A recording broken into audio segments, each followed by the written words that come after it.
We'll start with a prayer. Tichatanga nemunamato.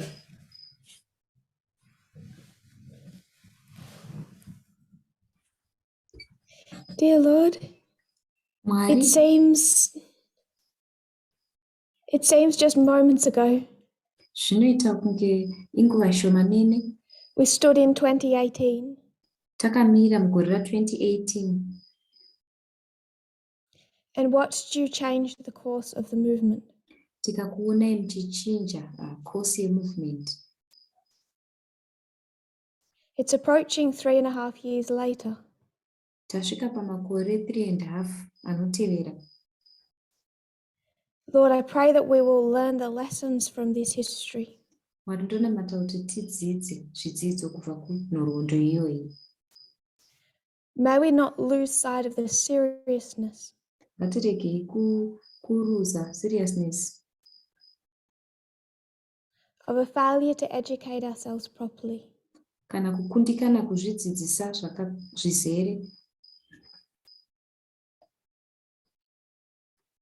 Of a failure to see love in the messages given. Kukundikana kuona rudo mumeseji inopiwa. Of a failure to let the corrections change our hearts. Kukundikana kuti tiite macorrections aya kuti achinje mwoyo yedu. Save your people, I pray, from the Laodicean condition. Dzikinurai vanhu venyu ndinonamata kubva mukondisheni yeRodhokiya. And I pray that you'll be with us now. Ndonamata kuti munge muinesu izvezvi. In Jesus' name, amen. Muzita raJesu, amen. So I last taught on January 1. Ndakapedzisira kudzidzisa musi wa1 January. And I didn't get through all of that I wanted to cover. Handina kuzopedzisa zvese zvandaida kuti ndikavhe. So this is really a completion of the January 1st presentation. Saka uku kupedzisa kwepresentation yatakaita muna January iya. We started, but we ran out of time. Takatanga asi takazopererwa nenguva. I chose to focus that presentation on 2014. Ndakasarudza kuti ndifocuse presentation iyoyo mupagore ra2014. Adventism identifies correctly Chisavadha chinoidentifya that it's all about the Sunday law. Kuti nyaya iri paSunday law. Everything's all about the Sunday law. Kuti zvese zvakanangana neSunday law. And as we walked out of the reform line of the priests, apo takafamba tichibuda mureform line remapriests, I wanted us to identify correctly what took place in that history. Ndaida kuti tione zviri correct kuti chii chakanyatsoitika munhoroondo iyoyo. That it exists in two parts. Kuti zvinowanikwa mumaparts maviri. 1989 to 2014. 1989 kusvika pa2014. Except that 2014 exists. Gamuchira kuti 2014 iriko. Its prophetic context. Context yacho yechiprofita. With all the implications for Adventism. Nema implications ese kuAdventism. For the United States. United States. For a final generation. Generation yekupedzisira. Someone said recently, in someone else's presentation, where lots of people commented, and they should be grateful I wasn't there to answer them.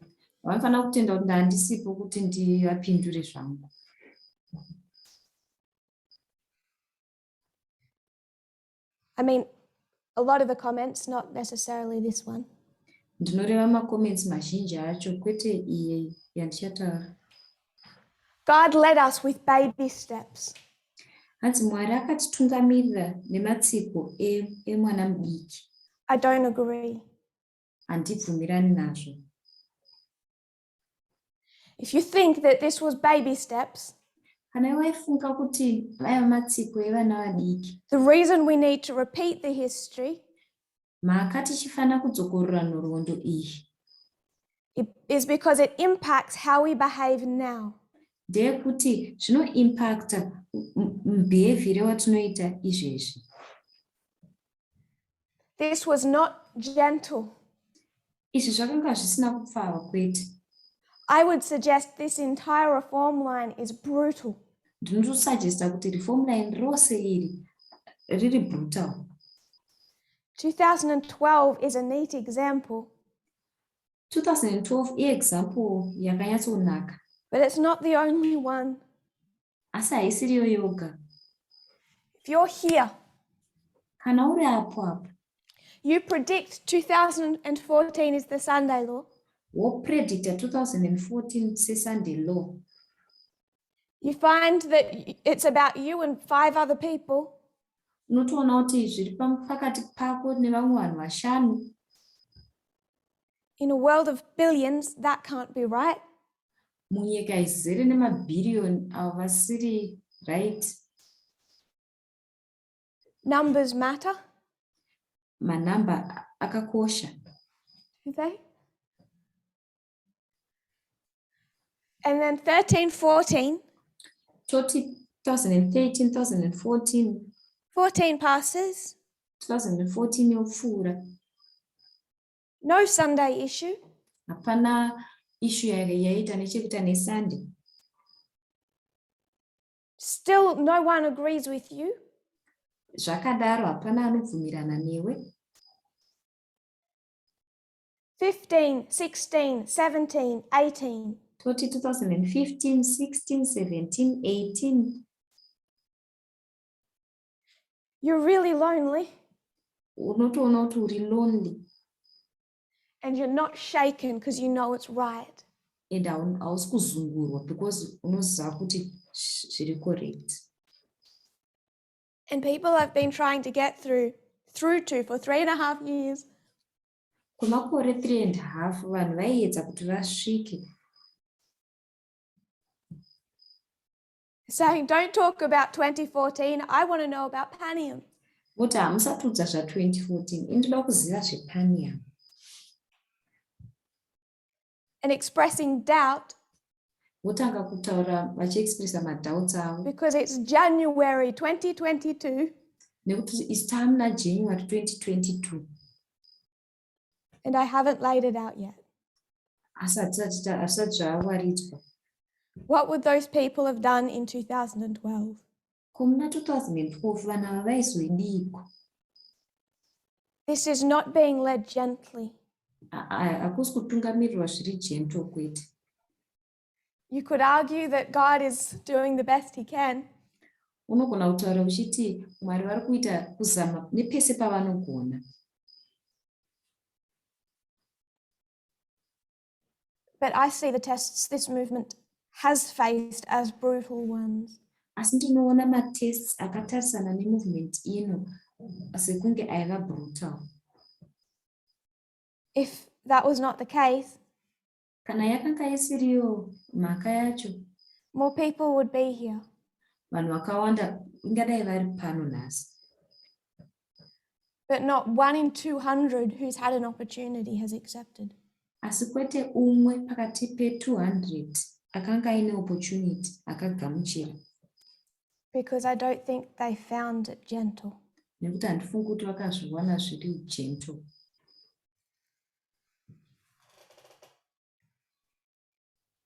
Accept the date exists. Gamuchira kuti date iri ririko. Wait 4 to 5 years. Womira iwe makore anoita kana 4 kana 5. Start to see why. Ndo paunozotanga kuona chikonzero. start to see the content. Wotanga kuona manje content iya. And from 1989 to 2014, Ende kubva pana 1989 kusvika pana 2014. how was that prophetic history laid out? History yechiprofita yakawaridzwa zvakadii?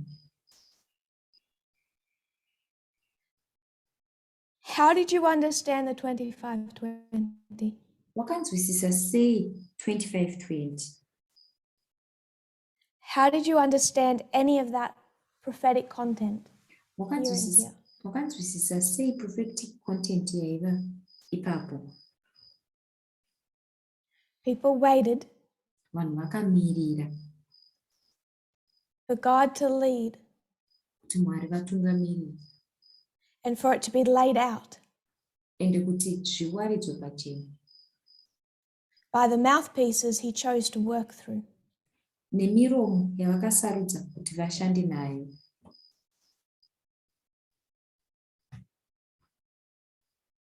I don't think it's disconnected from sexism.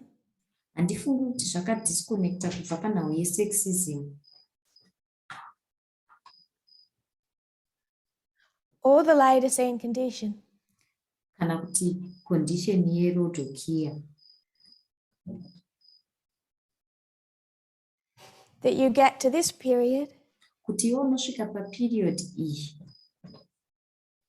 female leadership, kwoita vatungamiriri vechidzimai, and the content, yacho, and the vast majority of the movement, uye mhombo zhinji yemovement ino, who stay with the movement, vanoramba vakabatira pamovement. say thank you for the theme, Voti tinotenda netheme. now we'll work equality out for ourselves. Isu taakuzvionera kuti equality inofamba sei tega. And apply it how we want to. Toiaplaya nekuona kuti tirikuda kuiaplaya sei isu. In 2019, Mugore ra2019, how much of equality was understood? zvingani zveequality zvakanzwisiswa? What was explained was no headship. Chakaexplainwa chakanga chisiri headship.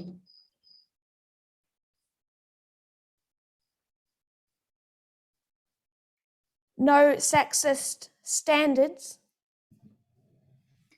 Pasina ma-sexist standards in dress reform. Dress reform. God gave us 2 months only Vanhu vakangotipa mwedzi miviri yoga to internalize that kuti tizvi-internalize. before a new dispensation started. Dispensation itsva isati yatanga. And God was going to define for his people Mwari vaizodhifainira vanhu vavo how to understand the prophetic message of gender equality. kuti unonzwisisa sei iwe prophetic message yegender equality. And most of the movement turned off. Movement, vazhinji vemovement vakawanikwa vari off. Most of the movement weren't listening by then. Ruzhinji rwemovement rwakanga rusingachatoteereri ipapo. Weren't willing to allow God to open up what equality had to look like. Havana kutendedza Mwari kuti vazarure kuti vaoneswe kuti equality yakanyatsomira sei. Because now the message shone a light on their own character. Nekuti message yange yakuvheneka chiedza pama-characters avo ivo. And now the person holding the torch is female. Munhu anga abata tochi yacho yechiedza anga munhukadzi. And after just 2 months, Wangopera mwedzi inenge miviri to listen, rewatch, absorb the German camp meeting, kuteerera munyatsokumwirira camp meeting yakaitwa kuGermany.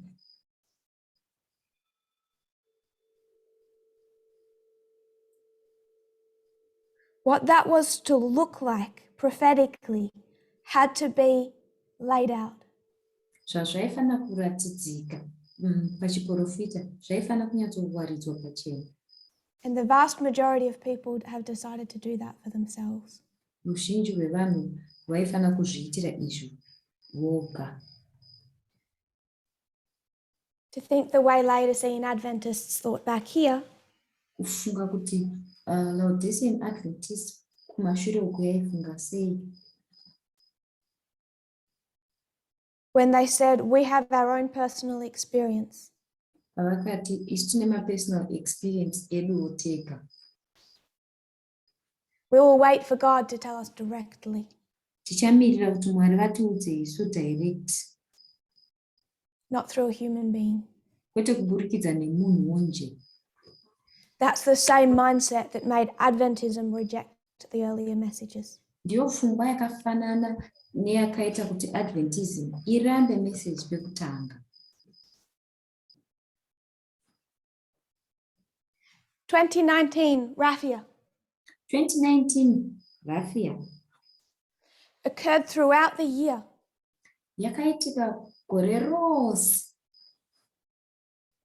as Putin took over more and more spheres of influence. apo Putin achitora masphere of influence akawanda wanda. Raphia, feminism, external and internal. Kunze nemukati. A Time magazine headline from 2019. Imwe headline yeTime magazine remugore ra2019.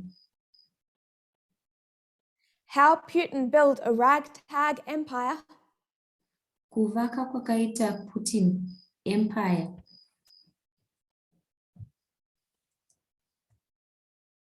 Of tyrants and failing states. Yevatongi vechidictator nemastates ari kukundikana. It was easily documented throughout the year. Zvakawanikwa zvichidocumentwa mugore racho rose.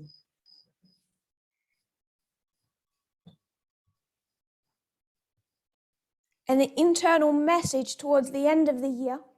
Message yemukati takunosvika kwekupedzisira kwegore. The internal date. Date remukati. Is August and September and the German camp meeting. August na September ku German camp meeting. Feminism. We enter a new dispensation. Takapinda mu dispensation itsva. It's May of 2020. Tikaona isusu May gore ra2020. God is already warning us about the Apis bull.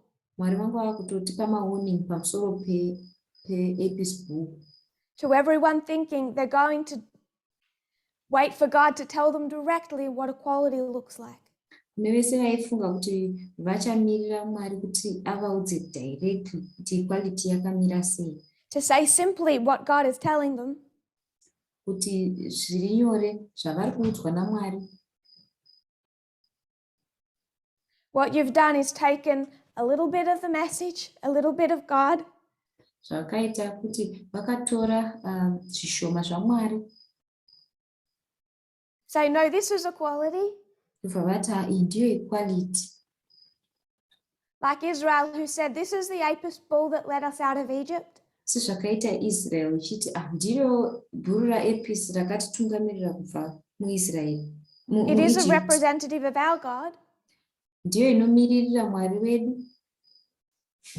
But cast it in the mold of all the sexism they still wanted to keep. Asi ukazviisa mold unoona sexism yese yavaida kuchengetedza ndo mavanozviisa. And I want to make one point here. Ndoda kuita point imwe chete panapa. Who messed up who? Ndiani akakanganisa munhu?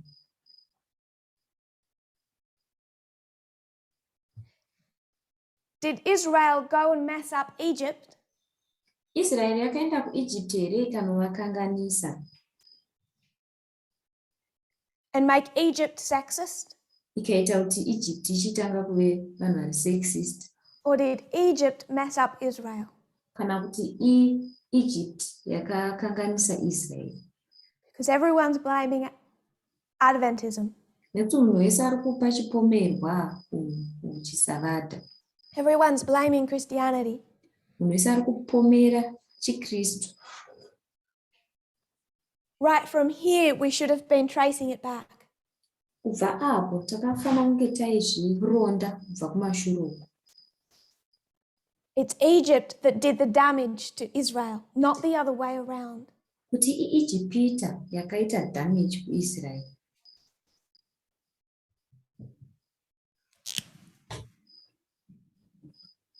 Was marked by death. Yakamakwa nerufu. The external. Yaiva event iri external. Internal. The warning. Totarisa mukati pakawanikwa warning. Have to do the painful work Taifanira kuita basa iro rairwadza of allowing others to identify your sexism. nekutendedza vamwe vese kuti vaone sexism iri mauri. The same thing you were expected to do here. Izvo zvakafanana nechawaifanira kuita kumashure uko. But didn't hurt as much. Asi zvisina kunyanya kuzorwadza.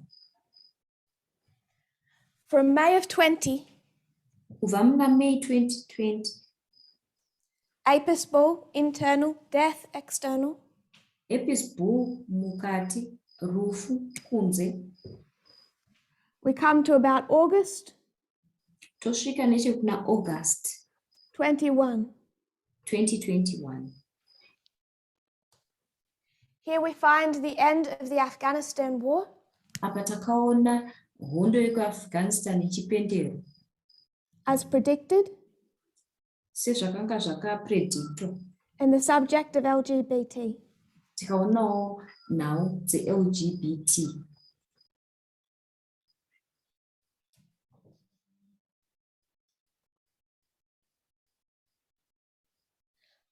I want to answer someone's question at this point in time.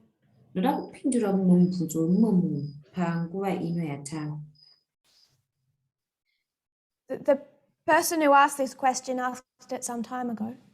Munhu akabvunza mubvunzo yakaubvunza hake paane chinguva izvozvi. And my difficulty in answering it privately is I don't think it's that simple. Chakandiomera kuzvipindura privately imhaka yekuti handioni kuti zvakapfava.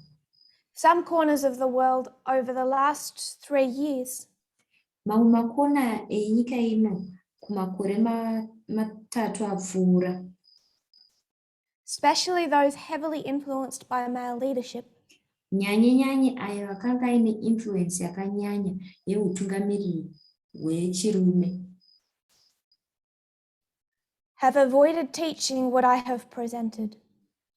havana kuzodzidzisa zvinhu zvandaipresenta inini. They have relied on their own material.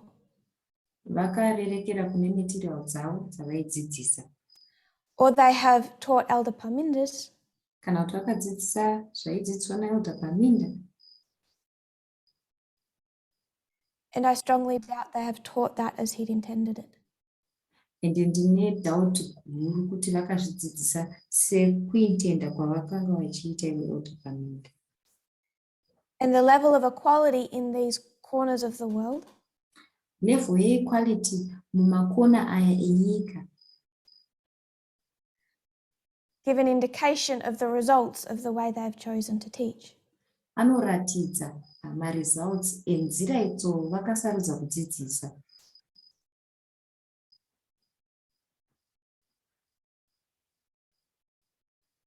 So I just want to answer a question, but I don't want to spend a long time on it. Anoda kungopindura mubvunzo asi handisi kuzopenda nguva yakawanda ndiri pamubvunzo iwoyo. The person asked, we have accepted LGBT. Munhu yakabvunza achiti takagamuchira isusu LGBT. He says members here in the ministry Oti mamembers vekuno are kuministry asking if the movement will now accept bestiality. vari kubvunza kuti mumovement taakuaccepta here bestiality.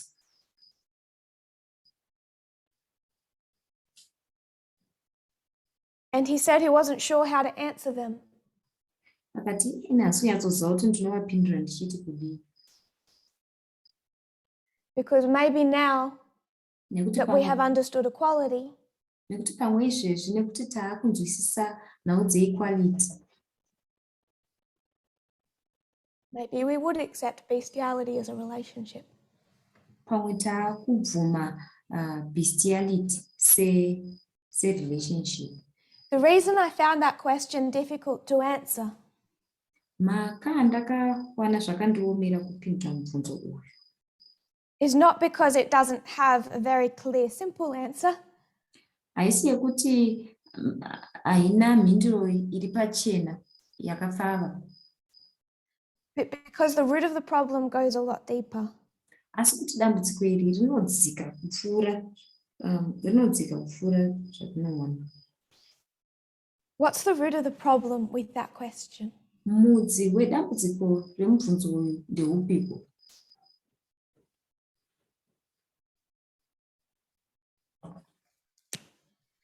If you have a human being, let's say you have this human being, Kana iwewe paine munhu, toti uyu munhu adhirowa pabhodhi, and this human being is going to have a relationship with an animal. munhu uyu oita iye relationship nemhuka. I'm not wanting to mock the question, I'm being very serious. Handisi kuda kuti ndishoropodze mubvunzo uyu, ndiri kutopindura ndiri serious. If they were going to have a relationship with an animal, Kana vaizoita ivo relationship nemhuka, what does that relationship look like? relationship iyi inenge yakamira sei? Where would you put the animal? Mhuka iyi unoisa nechepapi? Would you put the animal here? Unoisa here apo patarwa pabhodhi, Or would you put the animal here? kana kuti unoisa pazasi pemunhu patarwa In pabhodhi? brief, Muchidimbu, is this a relationship of equals? relationship iyi ndeyekuenzana here? Consenting equals? Kuenzana kune consent kubva kuvaviri ava?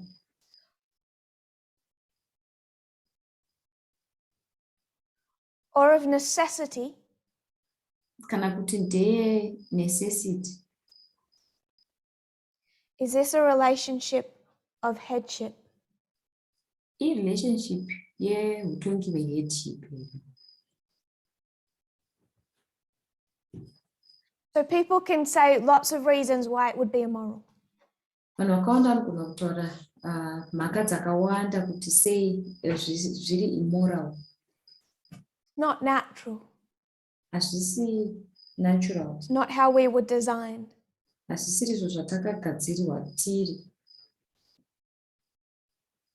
The problem is those are the arguments used to argue against gay marriage. Dambudziko nderekuti ndiwo maarguments anoshandiswa kuti vaagiwe vachipikisa gay marriage. So I don't much care for those answers. Nyange zvangu ndisina basa nemhinduro idzodzo zvakanyanya. My concern is when obviously multiple people have this question, Concern yangu ndeyekuti zviri pachena kuti vanhu vakawanda vane mubvunzo iwoyo. in the late months of 2021, Mumwedzi yekupedzisira ya2021, my concern is I believe they've gone through the following process. chinondinetsa ndechekuti ndinotenda kuti vakaenda through process For inotevera their life, muupenyu hwavo in a very strong fashion, nefashion yakasimba zvakadaro. it's been a man Panga paine murume over a woman. pamusoro pemunhukadzi.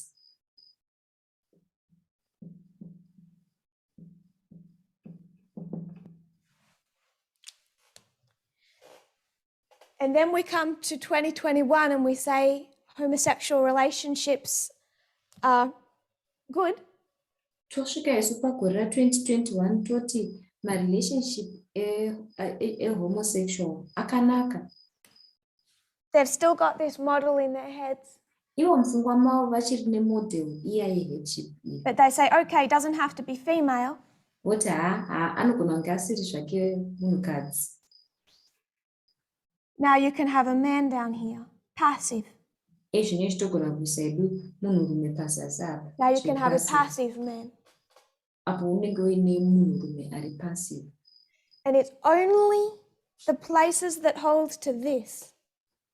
Inzvimbo dzoga dzinobatirira izvi. And the religions that hold to this, Uye zvitendero zvinobatirira izvi that zvareva izvi. associate gay marriage, go from gay marriage Zvinoasosieta kubva kuroorwa kwechigay. to say you might as well have an animal. Voti tinogona kungozoisa eduzve iri mhuka. Or a child. Kana kungoroora ari chana chidiki. Because they're all relationships of ownership, control. Nekuti ese marelationship e-ownership uye e-control. No consent, no equality. Pasina consent, pasina kuenzana.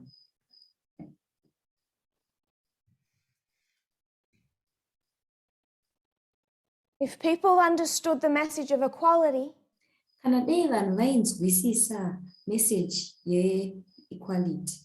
if the members wondering this had have been taught the messages of equality, Kana mamembers aya vari kufunga izvi dei vaidzidzisa ivo equality.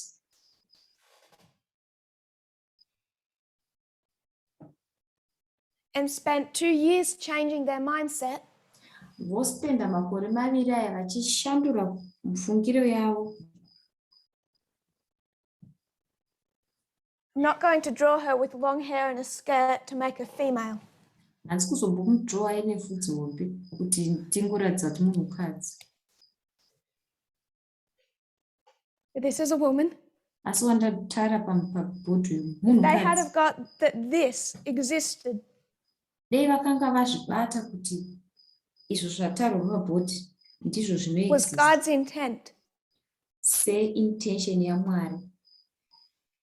They would never have seen gay marriage put a man here, Vaisazomboona gay marriage ichiisa munhurume apo. or a woman and woman, Kana kuti munhukadzi nemunhukadzi.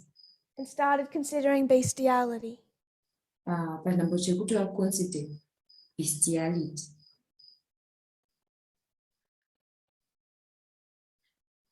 Which inevitably has to bring up the question of pedophilia. Iyo inongozoti iendesa kumubvunzo wekuroora kwevana vadiki. The only people who can go to that question Vanhu vega vanogona kuenda kumubvunzo uyu. are people who deep down believe Vanhu avo pazasi pemwoyo wavo vanotenda ivo that a woman in a relationship could ever have been replaced by an animal or a child. kuti munhu mukati merelationship anogona iye kureplacwa nemhuka kana kuti nemwana mudiki. Because that's what they're saying. Nekuti ndo zvavari kutaura ka. If you can lower a man to that standard, Kana uchigona kudzikisira munhurume kusvikawo kustandard iyoyi, can't you control animals as well? haugoni here kukontrolawo mhuka zvakare. This is just some of the evidence, Ndo humwe hweumboo. some more obvious, some more subtle, Umboo uyu humwe huri obvious, humwe hunoita kakunyangira. of the efforts once there was female leadership Ema-efforts apo pakaiswa mutungamiriri wemunhukadzi. to believe that God would teach them individually what equality looked like. Kuti ivo vakazotenda kuti Mwari anovadzidzisa ivo pachavo vega kuti equality yakamira sei. It is also what happens Ndizvo zvakare zvinoitika when people do not approach the subject of LGBT kana vanhu vakasa-aprocha nhau ye-LGBT squarely through the lens of gender equality. Vakatarisa nelens ye-gender equality. The order always mattered. Order yazvakauya nazvo ndiyo yaiva yakakosha. 2021. Gore ra-2021 October 24. Musi waOctober 24 There's a presentation pakaitwa presentation called Understanding Feminism. yainzi kunzwisisa feminism. It is a preliminary study Chidzidzo changa chiri preliminary to a camp meeting starting on about the 27th. Ku-camp meeting yaizotanga musi wa27 wacho. Those dates might be different if you're outside of Australia. Madheti acho anogona kuti siyanei kana uchigara kunze kweAustralia. That camp meeting is going to cover radical feminism. Camp meeting yaizobata nenhau ye-radical feminism. What has already been taught about feminism from 2019 Zvakatodzidziswa kare pamusoro pefeminism kubva mugore ra-2019 is going to get formalized. Zvakanga zvakuzofomalizwa. Because that's what 2021 is. Nekuti ndo 2021 yacho zvairi. It's been growing since the German camp meeting. Yanga iri kukura kubva camp meeting yeGermany iya. Formalized in late October 2021. Yoformalizwa kupera kwaOctober 2021. I want to quote from a Wikipedia page. Ndoda kukota nchibva papage reWikipedia. The Russo-Ukrainian crisis. Crisis iya yekurussia neUkraine. It's the page, I'm sure, being updated daily. Ndiyo page iri kuramba ichi-updatewa zuva nezuva. On what is unfolding between Russia, Ukraine, and the West. Pane izvo zviri kuzarurika pamusoro penhau dzeRussia neUkraine. It says in October and November of 2021, Russia began amassing troops and military equipment near the border with Ukraine, creating an international crisis and generating concerns over a potential invasion. Inoti muna 10 naNovember 2021, Russia yakatanga kuunganidzira mauto nemidziyo yemauto padyo nemiganhu neUkraine, zvichigadzira dambudziko repasi rose uye zvichiunza kushushikana pamusoro pekupinda Third paragraph nechisimba. down. The crisis has been described by commentators as one of the most intense since the Cold War.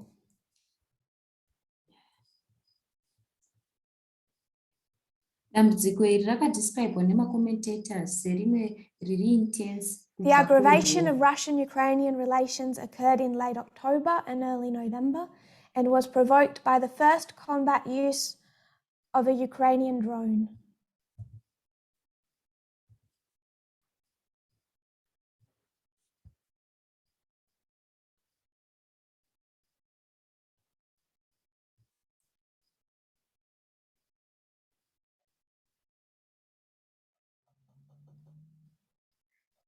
It lists some other events that clustered around that same time period. Pane mamwe events akanga akaungana patime period yakafanana naiyoyi yeUkraine drone rakanga During the period from the evening of October 29 kubva paperiod yeusiku hwaOctober 29 to the evening of October 31, 2 days. kusvika usiku hwaOctober 31, mazuva maviri. The ceasefire regime in Donetsk Oblast Ceasefire regime yekuDonetsk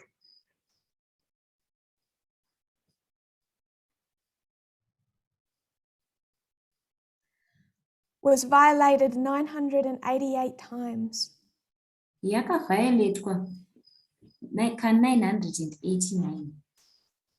And in Luhansk, kunzvimbo yeLuhansk 471 times yakavhayoletwa ka471 in 2 days. pamazuva maviri. The foreign policy article from the end of 2021 Article yeForeign Policy yekupera kwa2021 said Putin ends the year on the center stage. yaiti Putin akapedza gore ari pakati pestage.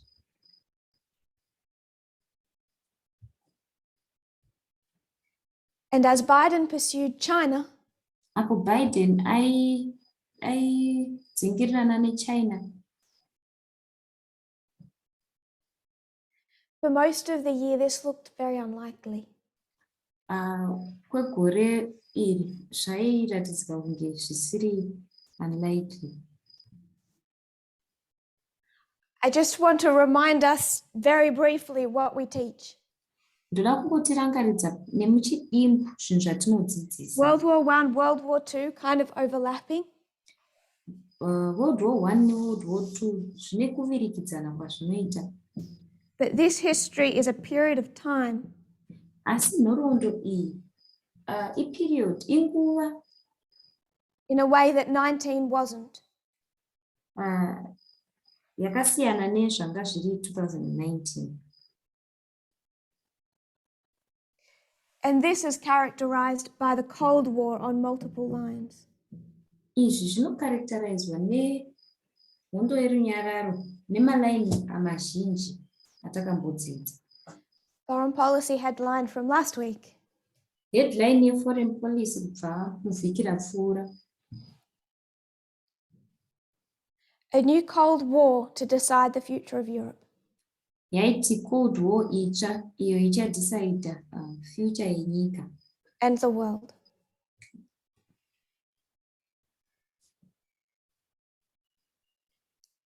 I haven't wanted to concentrate on Panium. I'm just putting something up very simply for structure. Handina kuda kuti ticoncentrate paPanium. Ndangoisa chinhu chiri very simple kuitira structure. But the Supreme Court is also active in October. Asi Supreme Court yakawanikwa iri active zvakare muOctober.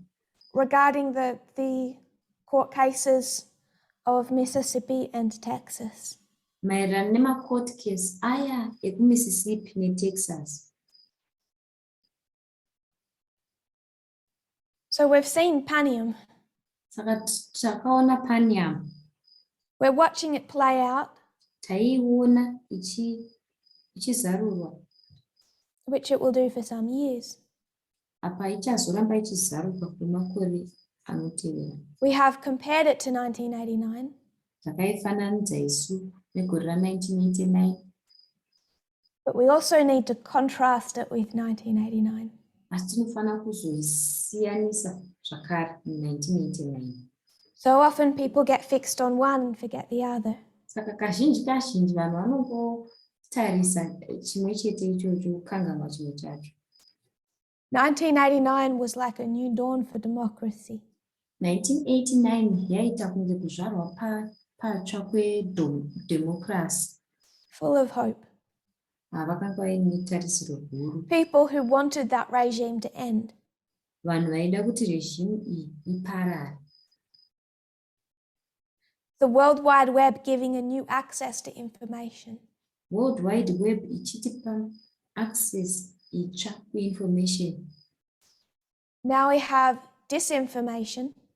Pakazotanga kuwanikwa disinformation. People supporting their regime. Vanhu vanosapotawo regime iyi because of the way the World Wide Web has been weaponized. nemhaka yekuweaponizwa kwakaita World Wide Web. No hope, Pasina tarisiro and a fall towards authoritarianism.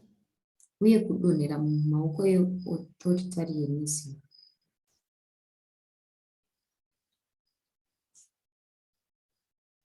That's all I want to say about Panium. Ndo zvose zvandoda kutaura maererano nepanium. Compare and contrast. Fananidza wosiyanisa. It's all falling towards the Sunday law. Zviri kudonhera zvakananga kuSunday law. Coming back to the last two dispensations. Todzoka kumadispensation maviri apfuura. From 2014 to 2019, kubva pana 2014 kusvika pana 2019. the slow effort to introduce the basic concept of gender equality.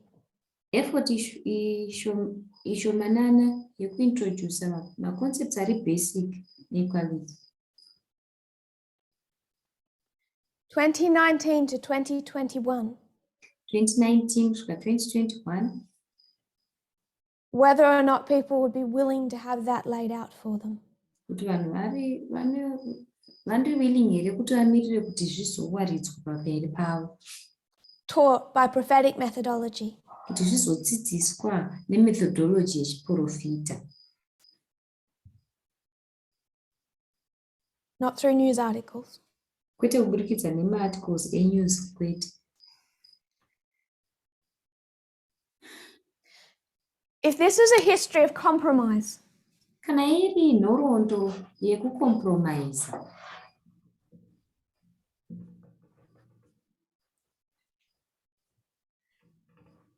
I should put it over the whole dispensation. ndofana kuzvinyora pamusoro pedispensation racho rose. From here to here, kubva pa2019 kusvika paSunday law. all about compromise. Zvine chekuita nekucompromise. And we were given an external example. Takapiwa example yanga iri external. What was our external example? Example yedu yekunze yakanga iri ipi? Democrat Party. Party yemademocrat. Biden.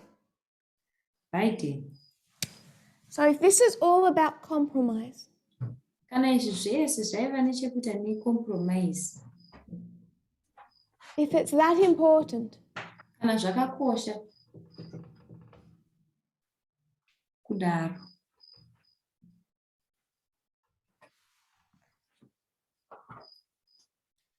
where should you trace it to? unofana kuironda kubva kupi? Where did it come from? Yakambobvepiko?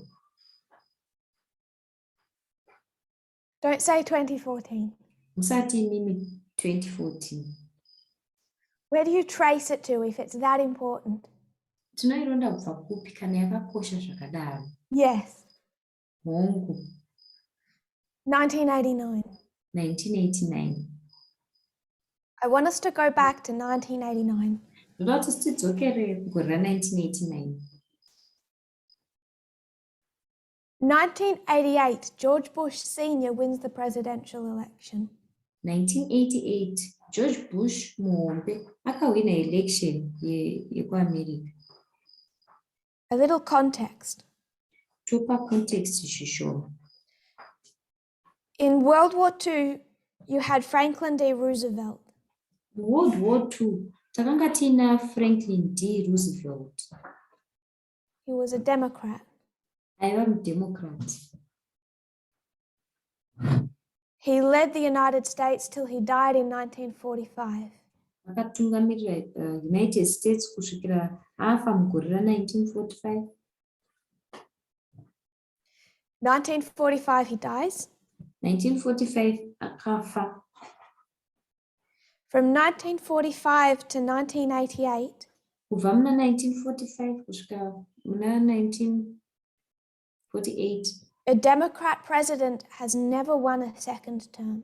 Hapana kuzowanikwazve mudemocrat achiwana second term yepresidency. It's heavily dominated by the Republican Party.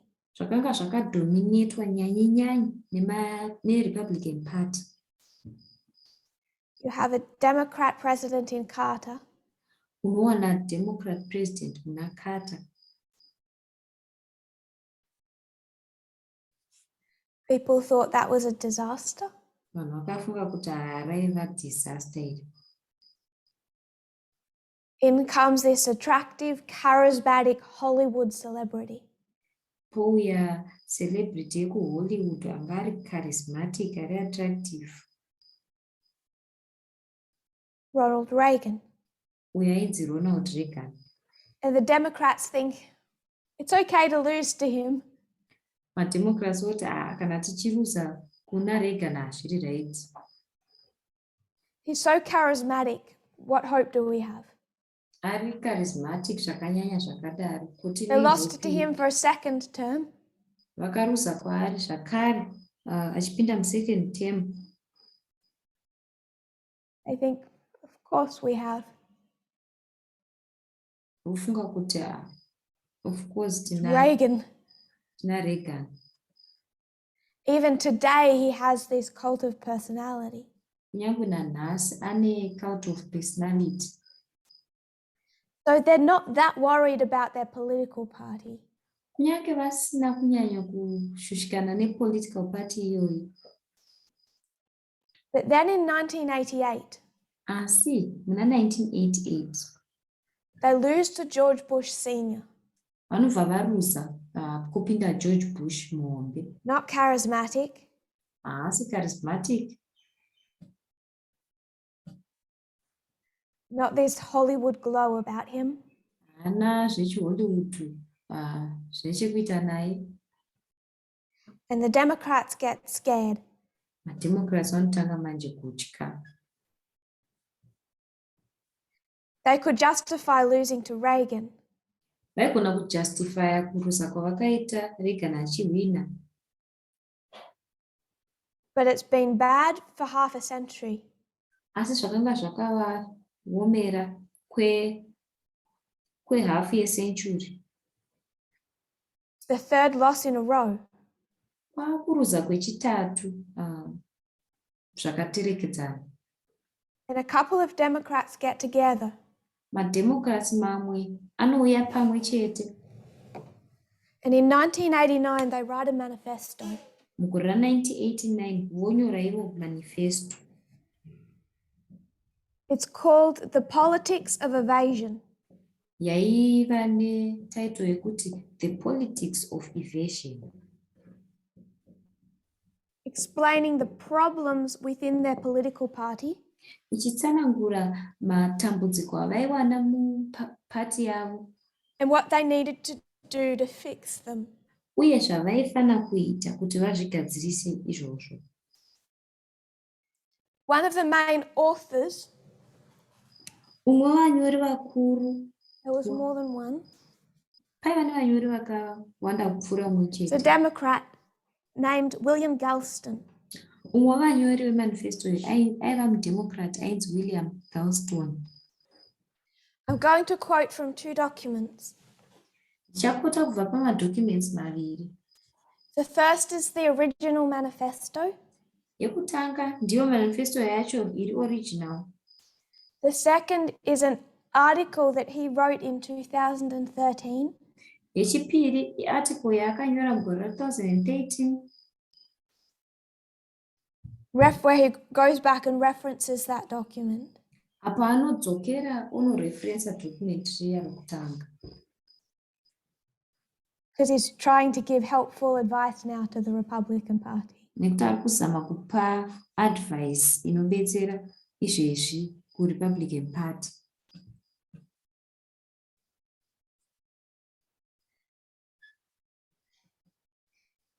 The 2013 article does show he wasn't reading political events correctly. Article rake ra2013 rinoratidza pachena kuti akanga asingaverengi mapolitical events zvakanaka. But that's a separate point. It just shows that his logic is very faulty.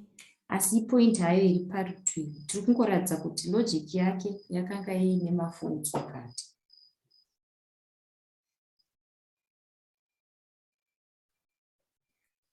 The Democratic Party's 1988 presidential defeat demonstrated that the party's problems would not disappear, as many had hoped, once Ronald Reagan left the White House. Without a charismatic president to blame for their ills, Democrats must now come face to face with reality. Too many Americans have come to see the party as inattentive to their economic interests, indifferent if not hostile to their moral sentiments, and ineffective in defense of their national security. Kukundwa kwebato reDemocratic Party 1988 kwakaratidza kuti matambudziko ebato haaizopera sezvaitarisirwa nevakawanda kana Ronald Reagan abva kuWhite House. Pasina mutungamiriri ane mutsa wekupomera kurwara kwavo, maDemocrats anofanira kutarisana nechokwadi. Vanhu vazhinji vekuAmerica vauya pakuona bato serisingatarisire zvido zvavo zveupfumi, vasina hanya kana vasina hutsinye kuhunhu hwavo uye kusashanda mukudzivirira kwavo kuchengetedzwa This is kwenyika. from the 1989 document. Izvi zviri kubva mudocumentary ra1989. This paper is an exploration of 3 pervasive themes in the politics of evasion. Bepa iri rinoongorora politics of evasion nemadingirindira matatu It then akatekeshera. lists the 3. Anobva ataura maboka matatu iwayo. 3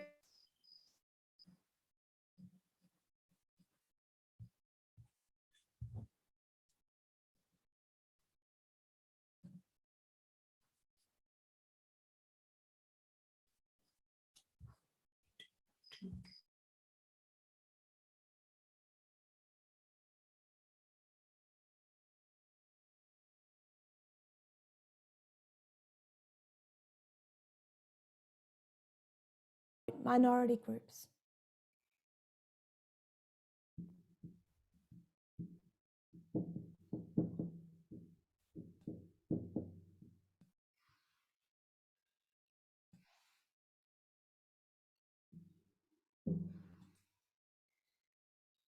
It's the myth of mobilization. Pane yechipiri yainzi myth of mobilization. We can keep angering all of the others if we just mobilize the minority groups, we'll win. Tinogona kuramba tichitsamwisa vamwe vese kana tichimobilize kuti minority inohwina. The third is called the myth of the congressional bastion. Yechitatu inonzi myth of congressional bastion. The third is the belief that there is nothing fundamentally wrong with the Democratic Party. There is no realignment going on, and the proof is that Democrats still control the majority of offices below the presidency. Yechitatu inoti hapana chakanyanya kushata fundamentally neDemocratic Party. Uye Democratic Party ine control yemajority yemahofisi ari pazasi papresident.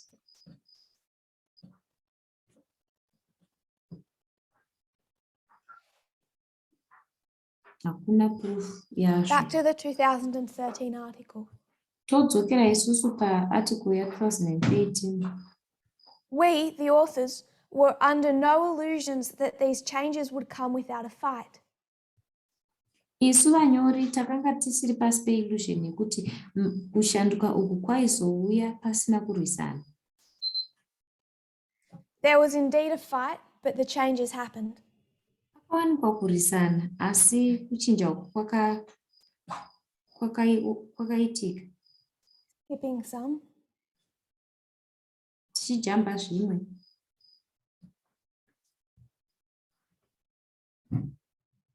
Holding onto control of Congress. Takabatirira pacontrol yeCongress. permitted some Democrats to think things weren't that bad. Zvakabvumira kuti maDemocrats vafunge kuti zvinhu hazvina kunyanya kushata.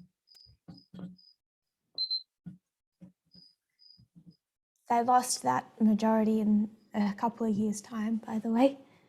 Vakaruza majority iyi makore mashoma tichirangaridzana. So in the summer of 1989, we sat down to write The Politics of Evasion, which the newly formed Progressive Policy Institute published that September.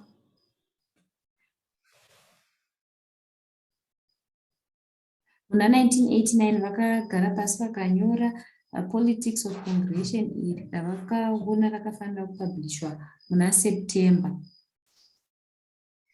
The essay was a frontal assault on 3 myths that Democrats had been using to explain away a series of dismal defeats. Zvakanga zviri paassumption yemamyths matatu avo maDemocrats vaishandisa kutsanangura politics yavo yeevasion. Our depiction of the party's political standing was blunt. Without a charismatic president to blame for their ills, Democrats must now come face to face with reality. Too many Americans have come to see the party as inattentive to their economic interests, indifferent if not hostile to their moral sentiments, and ineffective in national security.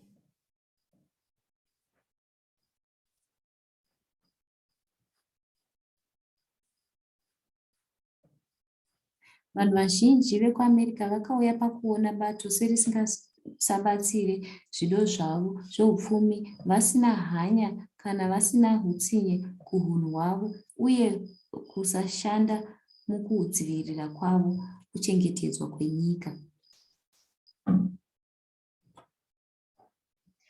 As is often the case when you set out to dispel cherished illusions, most of our fellow Democrats were not happy. For some years after, we were not very popular. There were, however, some important exceptions. Notably, a young governor from Arkansas with presidential ambitions, Bill Clinton and his allies, took the findings of the Politics of Evasion to heart, and Clinton became the first Democratic president to win 2 terms in a row since Franklin D. Roosevelt. Sezvinowanzoitika kana wakananga kudzinga manyepo, vazhinji vedu maDemocrats vaisafara. Kumakore akati gare gare takatanga tisina mukurumbira zvikuru. Gavhuna vechidiki kubva kuArkansas aine vavariro dzemutungamiriri wenyika Bill Clinton nevabatsiri vake vakatora zvakawanikwa The Politics of Evasion pamwoyo, uye Clinton akava mutungamiriri weDemocratic wekutanga kuwina matemu 2 akatevekedzana kubvira pana Franklin D. Roosevelt.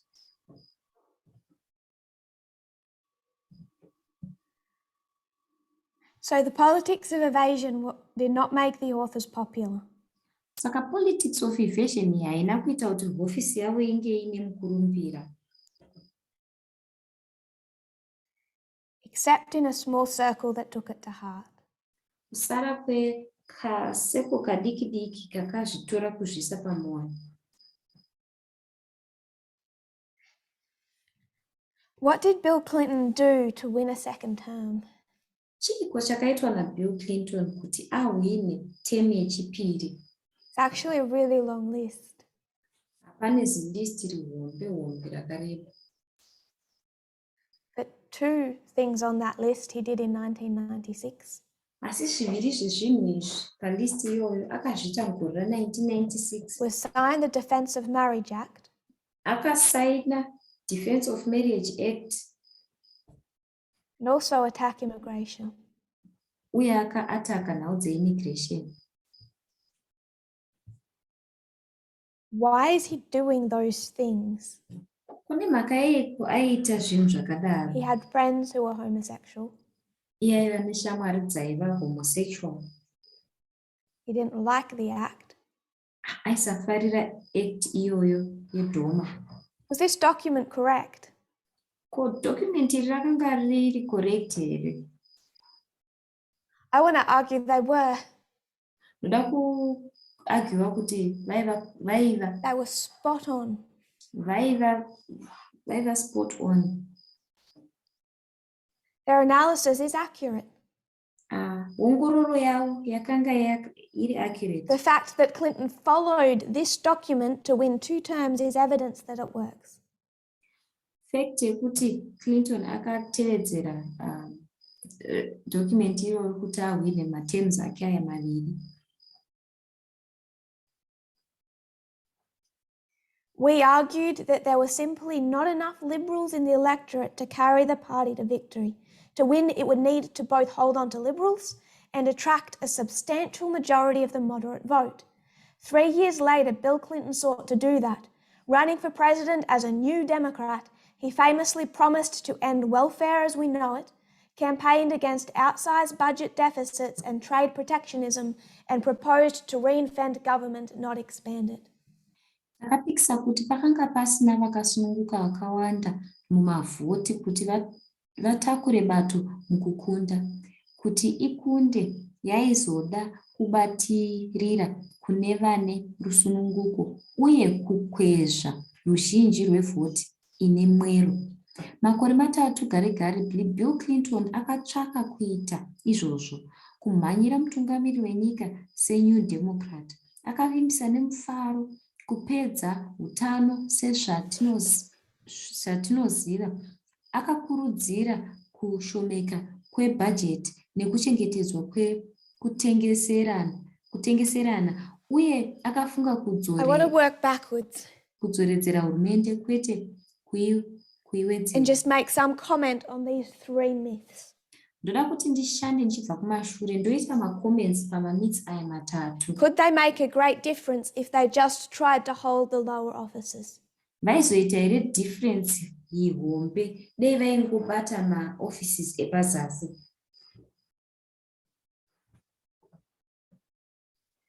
That gets debunked. Izvi zvinotsanangurwa.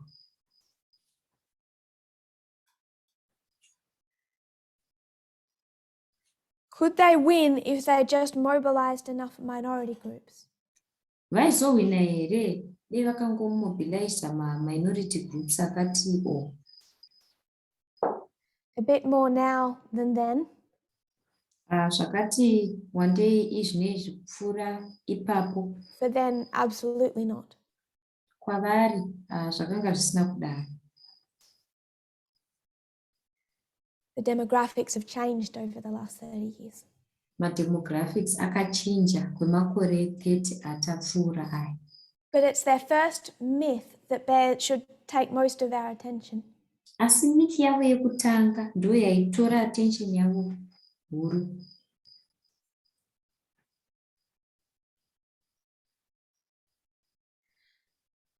Reading from the 1989 document. Tichiverenga padocument redu ra1989 riya.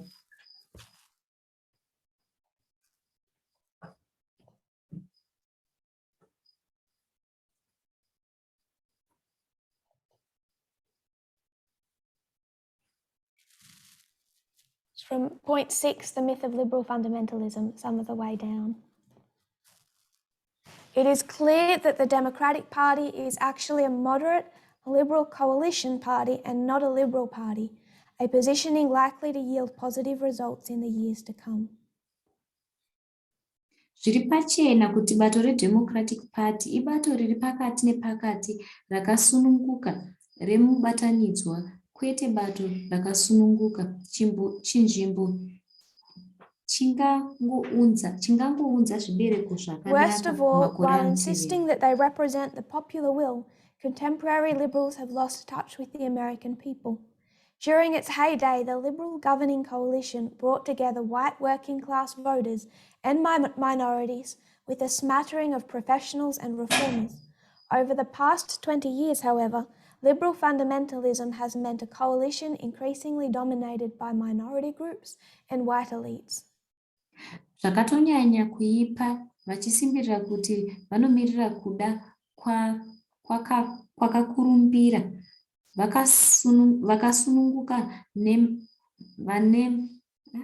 vakasununguka vemazuva ano vakarasa kubata nevanhu vekuAmerica. Munguva yekukura kwavo mubatanidzwa unotonga wakasununguka wakaunza pamwe chete vachena vanoshanda veboka revhoti nevashoma nekuwanda kwenyanzvi nevashanduri. So what they're saying is the party is trying to be too liberal fundamentalist. Zvavaizama kutaura ndezvekuti boka iri raida kunyanya kuita maliberal fundamentalist. And because of that, they haven't attended to the needs of the middle class, white working demographic. Nenyaya iyoyo havana kuzoatenda kuzvido zvemiddle class yevachena vaishanda munguva iyoyo. The second excuse used to avoid confronting the need for a comprehensive review of the policies of the Democratic Party is it's all race.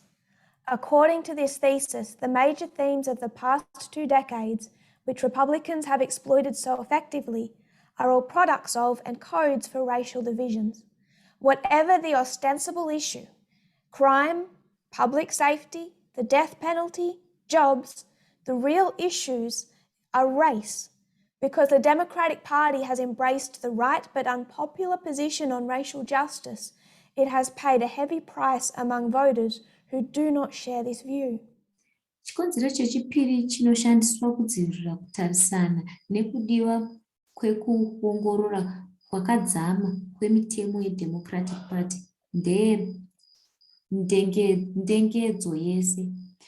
Zvinoenderana nedzidziso iyi, madingindira makuru emakumi maviri emakore apfuura ayo maRepublicans akashandisa zvinobudirira zvese zvigadzirwazve uye makodhi ekupatsanurwa kwemarudzi, chero ingave nyaya inonzwisisika, mhosva, kuchengetedza kweveruzhinji, mutongo werufu, mabasa, nyaya chaidzo, nhangemutangi. I want us to see the subtlety of it. Ndinoda kuti tione kakunyangira kari pazviri. One of the main themes for the Democrat Party, imwe theme huru yeDemocratic Party, if there's an issue with crime, kana paine maissues ane chekuita nezvecrime, there's an issue with racism, vane maissues nenhau dzesaruraganda, there's an issue with jobs, vane maissues nenhau dzekuwanikwa kwemabasa, there's a main component of racism, secomponent huru yenhau dzerusaruraganda. Nothing can be done about this, continues the argument. Repositioning is out of the question because it would come at the expense of the party's moral integrity. Democrats' duty then is to stand fast, bear witness, take their lumps, and hope that the American people will eventually agree with them. No one should doubt the continuing power of racial conflict in American politics, but it is one thing to say that race matters and quite another to say that it dominates everything. Hapana chinogona kuitwa pamusoro peizvi, inoenderera mberi nharo. Response haisi mubvunzo nekuti zvinouya zvichikanganisa unhu hwebato. Basa remademocrats ipapo kumira zvakasimba, kupupura, kutora mapundu avo, uye ndinovimba kuti vanhu vekuAmerica vachazobvumirana nazvo.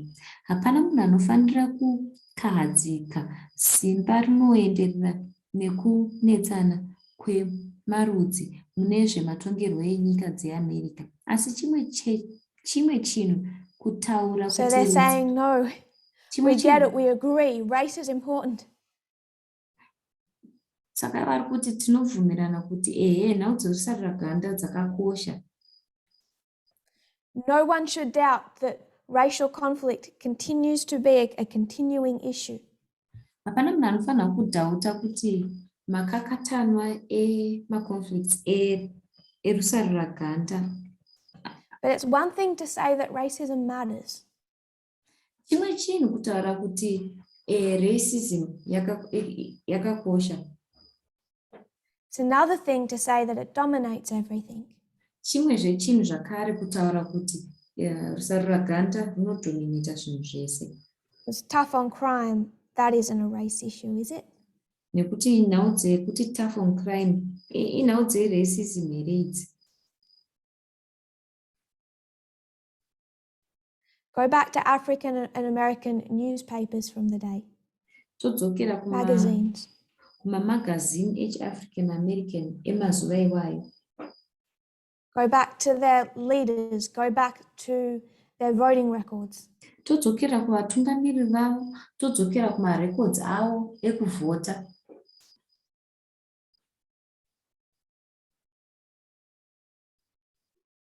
There was plenty calling for a war on drugs.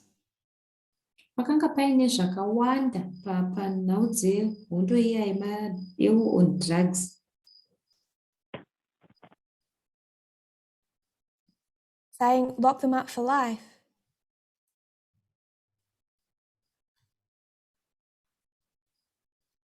War on drugs, that's not racism, is it? Nhau yewo on drugs yakanga iri racism kai. We agree that it matters. Tabvumirana kuti zviri. But do you just want to hand the entire country to the Republican Party? Tabvumirana kuti zvakakosha asi hatida kuhanda over nyika yese kwavari kuRepublican Party. And just hope that at some point you'll change people's minds? Tongovimba kuti pane imwewo nzvimbo tichachinja pfungwa dzavo. So it's one thing for us to say that sexism matters. Chimwe chinhu kutaura kwatiri kuti sexism yakakosha. Remember, it's end of 2019.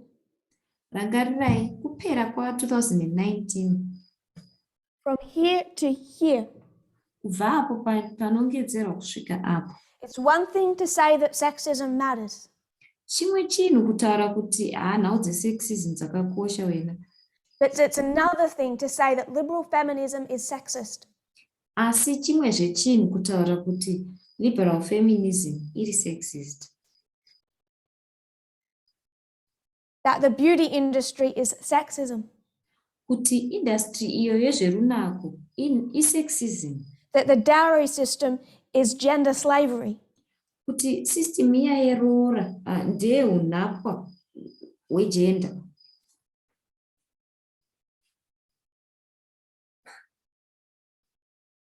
That the way members interact with female leadership is sexist. Kuti kuinteracta kunoita mamembers neutungamiriri hwechidzimai kuri sexist. That the root of homophobia is sexism. Kuti mudzi wehomophobia ndiyo sexism.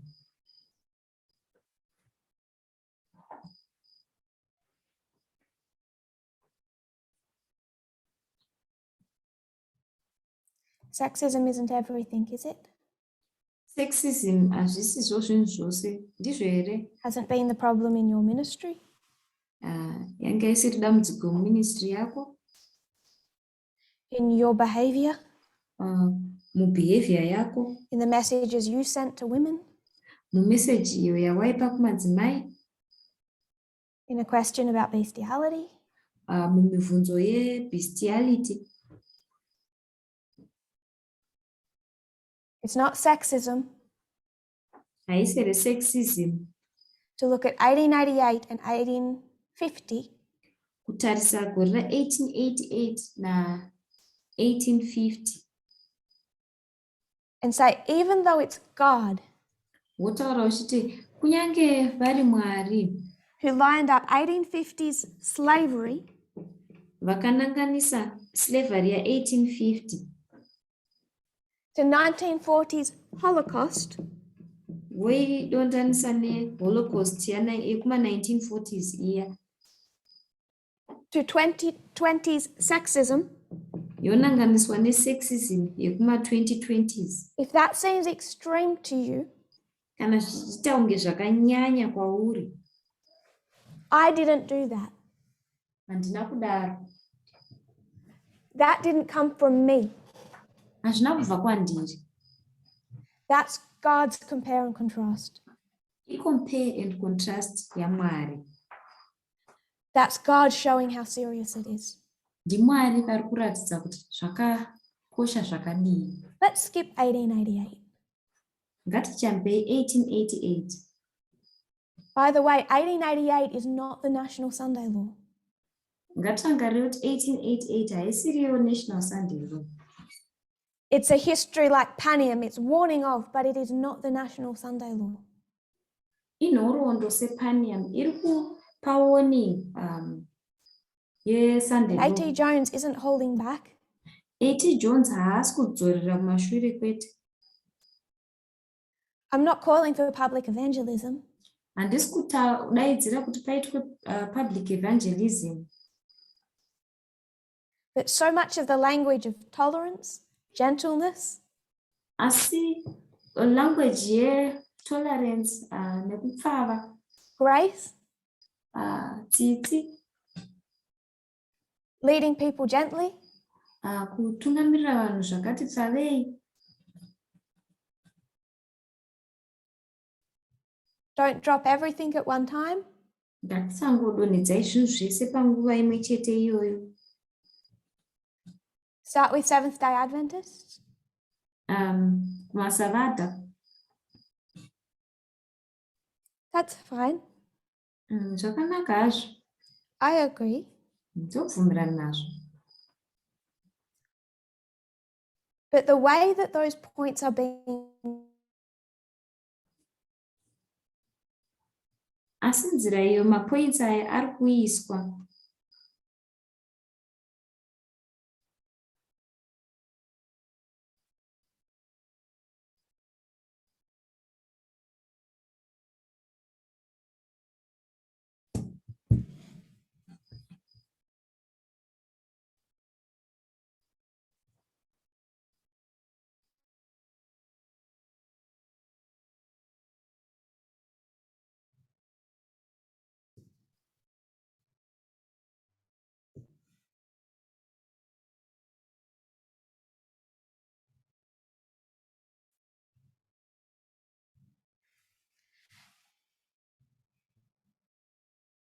I'll restart my point. Ndichatangidza point yangu. We're discussing 1989 and democratic compromise. Tikutaura nyaya ya1989 necompromise yemademocrats. We're discussing how the party shifted in 1989. Tikutaura kuti party yakashifta sei mugore ra1989. How that shift allowed them to regain some political power in Washington. Shift iyi yakavatendedza sei kuti vawane masimba zvakare mupolitical power Washington. And one of the points made Imwe yepoint yakataurwa was that they're too fundamentalist. yekuti vakanyanya kuita mafundamentalist. They're making issues about race when they kind of aren't. Vari kuita maissues nenyaya dzerace zvavanogona kusaita.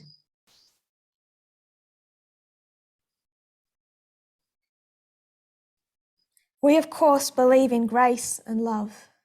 Isu tinotenda munyaya dzekunzwira tsitsi. But over and over and over again in this movement, Asi ruzhinji zvakare movement ino.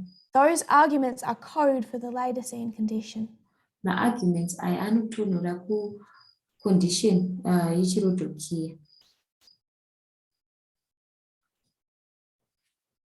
One of the benefits of wanting to understand Ellen White's position on gender Imwe yemabenefits yekuda kunzwisisa position yaEllen White panhau dzegender was reading extensively of her writings. kwaiva kuverenga zvakanyanya zvinyorwa zvake. Not just of gender, but of anything I could find. Kwete panyau dzegender chete, asi pane chese chinhu chandaigona kuwana. And if you want to throw a quote in the chat, as has been done in other presentations, Kana uchida kukandawo quotation chat sezvakamboitwa mumapresentation apfuura, talking about the need for humility and tolerance. maquotation anotaura nenid yehumility netolerance.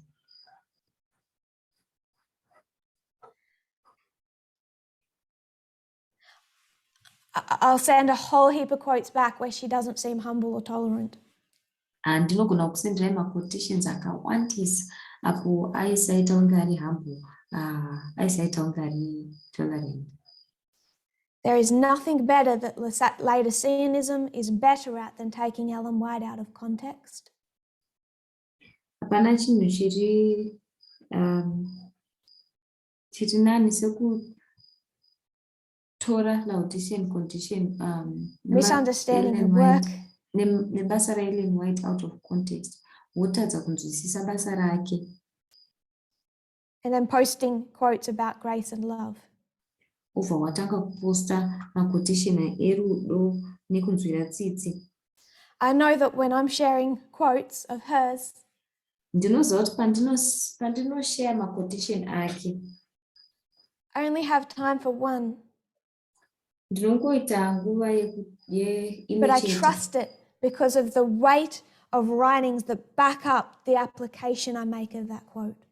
Asi ndinovimba naro quotation iroro nenhau yeweight zvaanonyora nekubeka up kwaanoita point yanenge zvitaura.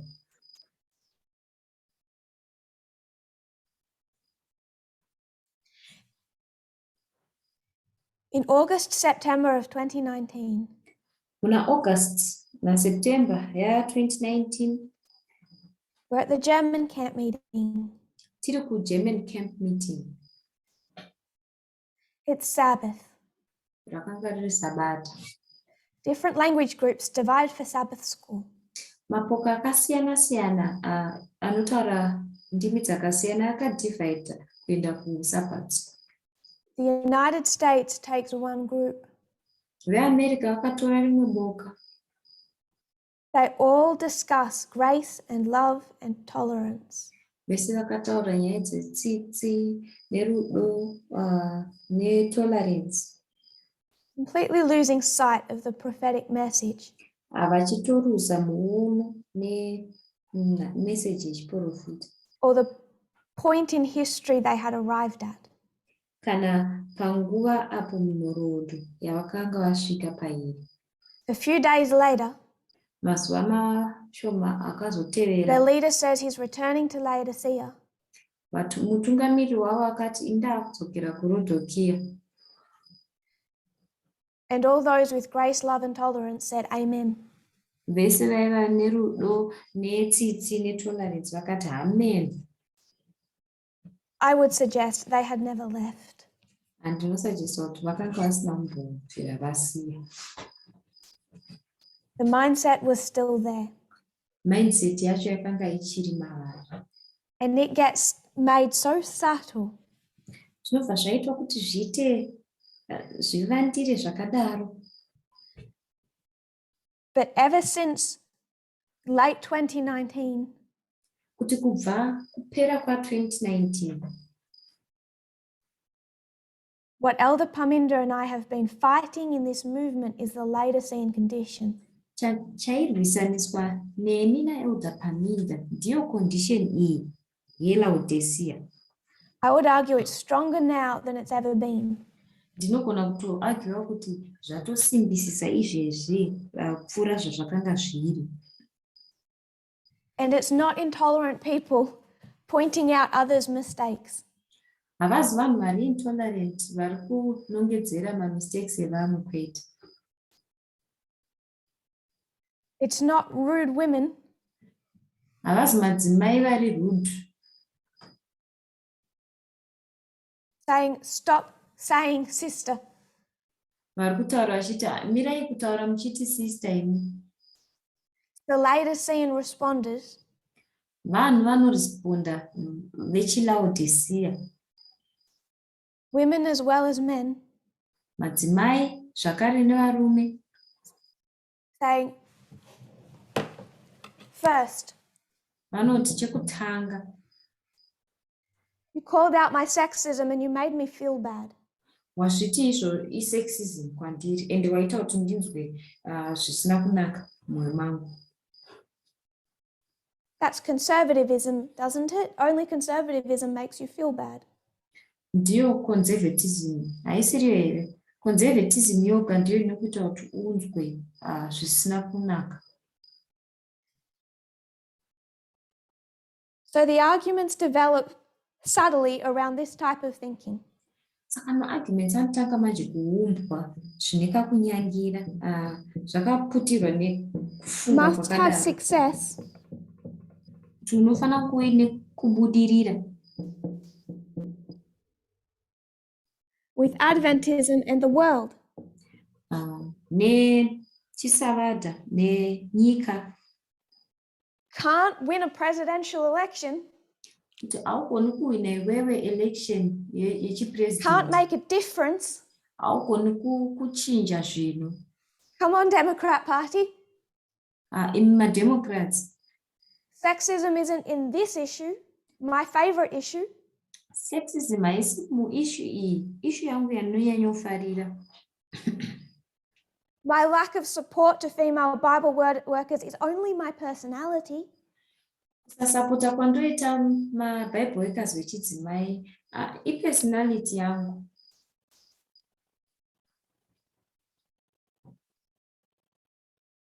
If you don't meet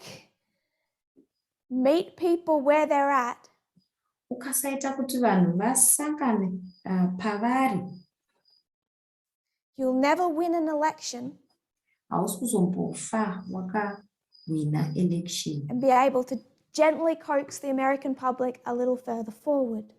Wogona kupushira mberi zvishoma party Republican. Not saying we're not nice to people, Handisi kuti hatisi vanhu vakanaka kuvanhu, kwete. you can say the truth really nicely, Unogona kutaura zvokwadi munzira yakanaka and it chaizvo. still won't look nice or humble if it's cutting and hurt someone. Asi zvokwadi inogona kuramba ichiratidzika kunge iri humble kana kuti isiri cutting.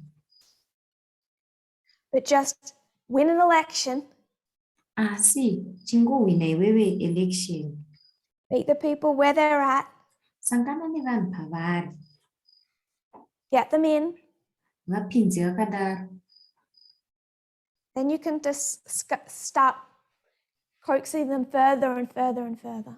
uzotanga manje kuvanyengetedza uchienda wakadaro. So of course we're going to be nice. Tichange tiri vanhu vakanaka. We're not talking about beating someone over the head. Hatisi kutaura kuti ngatiroverei vanhu pamusoro yavo. My problem isn't necessarily what you're going to want to say to other people. Dambudziko rangu harisi rekuti uchada kutaura kuti chii kune vamwe vanhu, kwete. Because the priests have such hurt feelings over this history. Nekuti mapriests vane mafeelings ekurwadziwa maererano nehistory. Frankly, this isn't even about what they think the Levites will do. Pachokwadi hazvisi tombori zvekuti vanofunga ivo kuti maLevites vachaita sei, kwete. This is how this group of people feel about having their sexism pointed out. Inyaya yekuti boka revanhu ava inofila sei nesexism yavo yanenge vanongedzerwa. Must have success with Adventism and the world.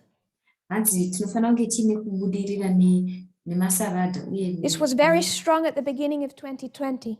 zvakanga zvakasimba chaizvo kutanga kwa2020 when people started criticizing good advice. vanhu vakatanga kushoropodza nhau iyaya yegood advice, Because you won't win people. vachiti hatimbozowini vanhu isu. Criticize the Sabbath, you won't win people. They won't vote for you. Vakati ukashoropodza sabata hausi kuzombowina vanhu, havambozokuvhoteri. Criticize the use of the charts, they won't vote for you.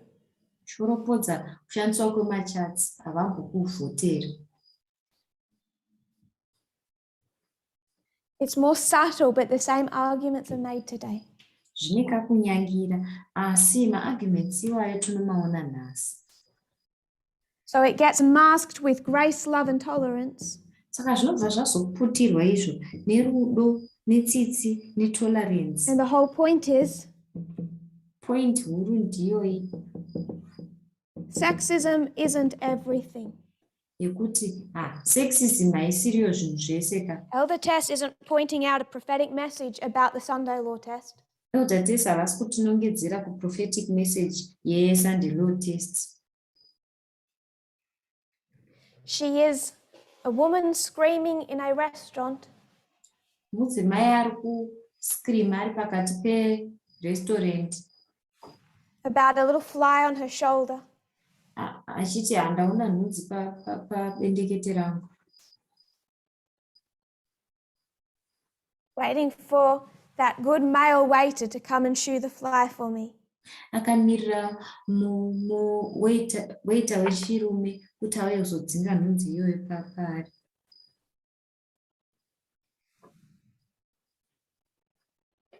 So I can stop hysterically screaming about gender equality.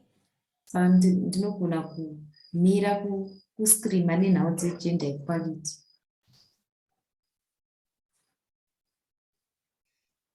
I guess even those who oppose my work like to use parables. Kunyange avo vanopikisa basa rangu vanofarirawo zvakare kushandisa maparabha.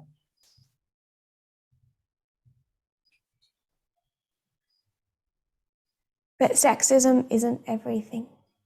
Vachiti sexism haizvisiri And even in that story of a hysterical screaming woman, they don't see their own sexism. Kunyange story yavo iyoyi mudzimai ari kuscreama zvisina basa havatooni sexism yavo pachavo. Ellen White said from the beginning of her ministry, every single time she corrected someone, Ellen White kubva pakutanga kweministry yake akati pese paaikorrekta munhu poga poga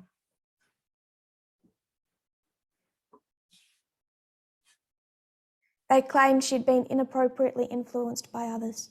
vaibva vataura kuti uyu akainfluenswa zvisiri izvo nevamwe vanhu.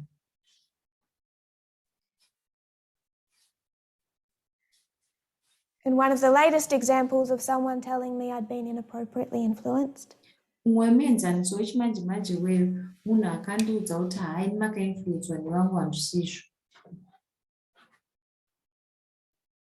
then went and posted the following.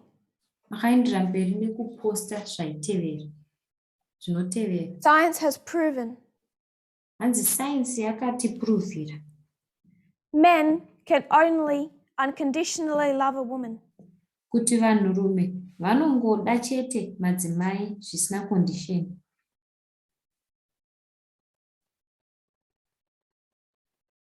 and science has proven that women can only unconditionally love a child. Uye sainzi yakapruva kuti madzimai vanogona kungoda chete zvisina condition vana vadiki.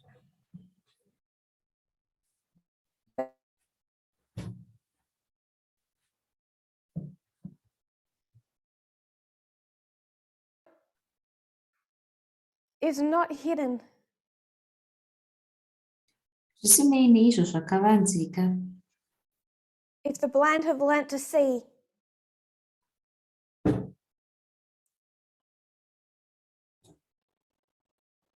I am not being inappropriately influenced. Vanhu vanofanira kuona kuti handisi When I question whether or not gender inappropriate. equality has been taught properly. Apa ndinokweshena kuti gender equality yakadzidziswa zviro kwazvo here. What is the Laodicean condition? Condition yeLaodicea imbori ipi? You may complain I throw quotes. Unogona kucomplaina kuti ndinoisa maquotation. But I've read enough to choose these as fitting the context Ellen White gives. Asi ndakaverenga mazhinji akawandisa ndikachuza aya akafita condition yaidescribwa naEllen White. Notice the confusion people have with her work. Notisai confusion ine vanhu maererano nebasa raEllen White.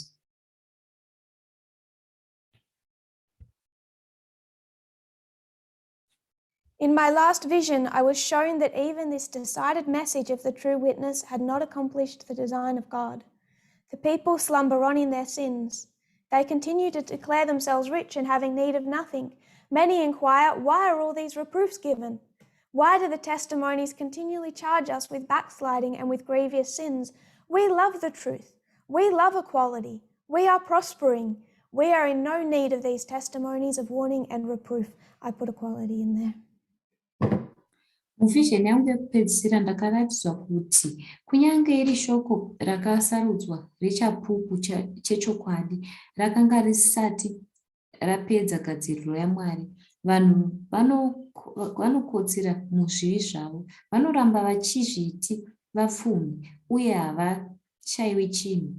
Vakawanda vanobvunza kuti nei kutsiura kwose uku kuchipiwa, sei zvipupuro zvichiramba zvichitipa mhosva yekudzokera shure uye nezvivi zvikuru. Tinoda chokwadi, tiri kubudirira, hatidi zvipupuriro We love equality.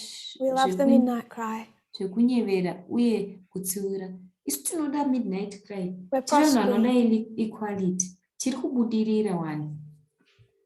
as a movement, aren't we? Tiri kubudirira wani semovement. No, Hatisi here. we're not. Aiyo, hatisi. Why don't you just talk about Panem? Just give us a date. Kuseko musiri kungotaura nezvePanem, tipei date racho. It's the formalization for the Sunday law. Don't you know the date yet? Iformalization kayeSunday law, hamusati makuziva date nanhasi. I'm not presenting this because it's all I have to teach. Handisi kupresenta izvi nekuti ndozvega zvandinazvo zvekudzidzisa kwete. I'm presenting this because this is where my priorities lay, and I believe that that is prophetically accurate. Ndiri kupresenta izvi nekuti ndo pane mapriorities angu ende ndinoziva kuti prophetically ndo zviri correct. What's the Laodicean condition? Condition yeLaodicea ndeipi? It's blindness. Uve uri bofu. What does Ellen White say is the greatest reason people are blind? Ellen White anoti mhaka ikurukuru yei vanhu vari mapofu. The greatest reason that people today are Laodicean? Chikonzero chipiko chihombe chekuti vanhu vari Laodicean zuva ranhasi? I have been shown that the greatest reason why the people of God are now found in this state of spiritual blindness is that they will not receive correction. It's offensive to them. Ndakaratidzwa chikonzero chikuru nei vanhu vaMwari zvino vachiwana mugariro weupofu hwomudzimu. Ndechekuti havasati vachizogamuchira ruramiso. Many have despised the reproofs and warnings given them. Vazhinji vakaramba nekuvenga mareproofs nemawarnings avaipiwa. The true witness condemns the lukewarm condition of the people of God, which gives Satan great power over them in this waiting and watching time of Raphia to Panium. Chapupu chavo chokwadi chinokondema chimiro chelukewarmness chevanhu vaMwari patinoona Raphia nePanium. The selfish, the proud, and the lovers of sin are ever assailed with doubts. Vari selfish, vari proud, neavo vanoda chitema vanoramba vachingoputirwa nemadoubts. Satan has ability to suggest doubts and to devise objections to the tolerant, gentle testimony that God sends. Satan ane ability yekugadzira maobjection kune tolerance negrace nemaobjections avanopa.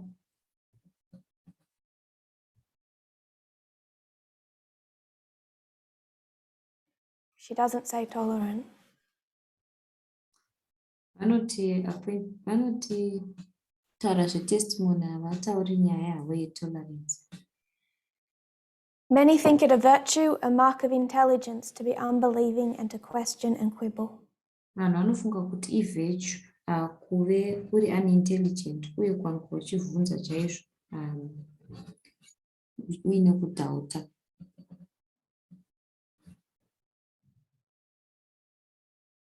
Those who desire to doubt will have plenty of room. God does not propose to remove all occasion for unbelief. He gives evidence, which must be carefully investigated with a humble mind and a teachable spirit, and all should decide from the weight of evidence. Vanoda zvekudhauta vachawana nzvimbo yakawanda. Mwari haaronge kubvisa nguva yese yekusatenda. Anopa uchapupu hunofanira kunyatsoongorora nepfungwa inozvininipisa uye pfungwa inodzikisa. Uye vose You can look behind you at the weight of evidence. vanofanira kusarudza kubva pane zvinorehwa nechapupu. Unogona kutarisa kumashure kwako And you have to decide for yourself. Unofanira kuzviitira decision. Whether it's Laodicean and conservative. Kuti ichilaodicea here kana kuti kuve conservative. Someone to correct you. Munhu auye akugadzirise iwewe.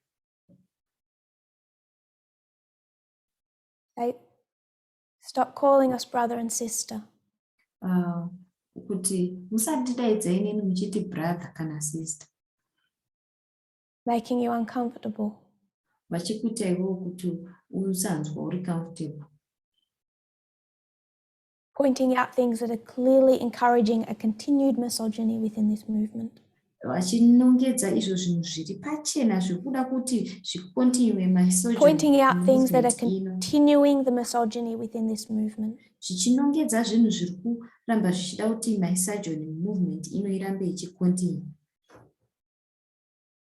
But the essence of Laodiceanism is an unwillingness to receive correction. Essence yeLaodicea ndeye kusava newillingness yekureceive. And it's framed as a worry for the Levites and the Nethinims that will mess up.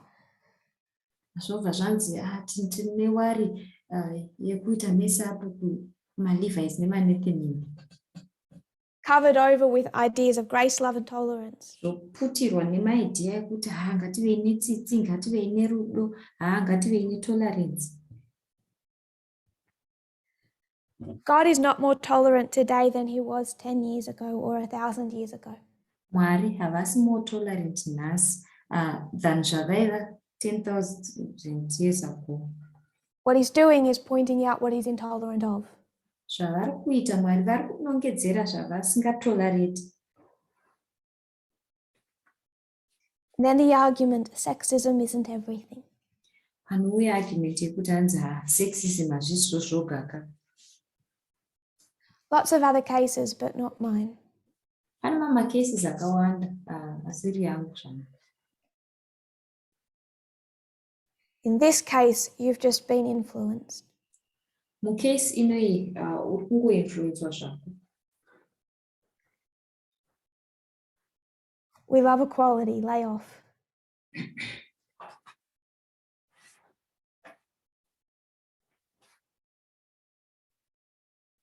Everything worth possessing in this world must be secured by effort.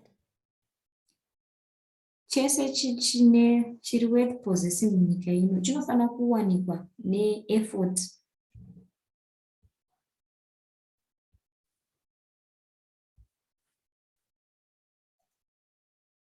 We've gone down a way.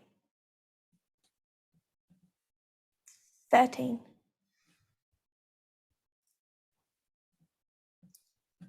Halfway through.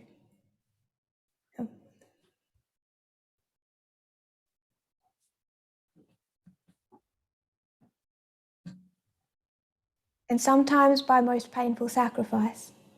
Dzimweni dzenguva zvinowanikwa nesacrifice inorwadza zvikuru. And this is merely to obtain a perishable treasure.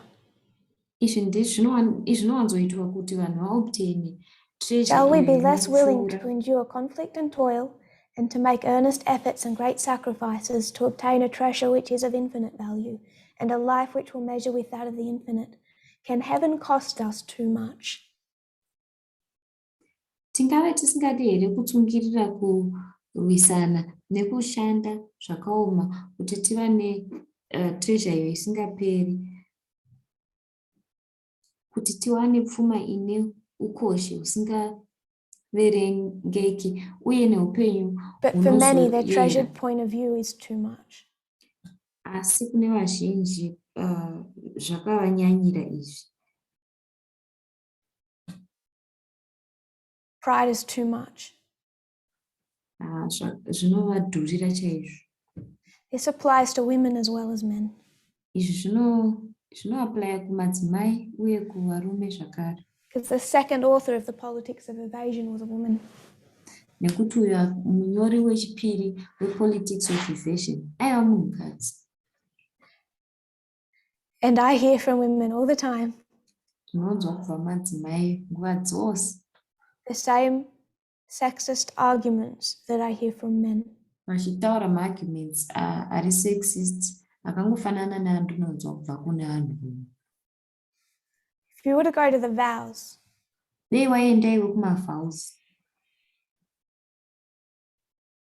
the first quote yekutanga is Isaiah 1:11. ndeIsaiah 1:11. To what purpose is the multitude of your sacrifices unto me, saith the Lord? I am full of the burnt offerings of rams and of the fat of fed beasts, and I delight not in the blood of bullocks or of lambs or of he-goats. Zvibayiro zvenyu zvizhinji zvinondibatsirei, zvanzi naJehovha. Ndaguta zvipiriso zvinopiswa zvamakondobwe namafuta ezvipfuwo zvakakodzwa, uye handifadzwi neropa People are renzou asking, kana how am I remakwayana. going to the Levites? What do I have to do to go to the Levites? Vanhu vari kubvunza vachiti, kutoenda seiko kumaLevites? Ndinofanira kuita seiko kuti ndiende kumaLevites? The movement already is. Movement iri kutoenda. We already have received a degree of attention, not before. Takatowana degree yeattention kare.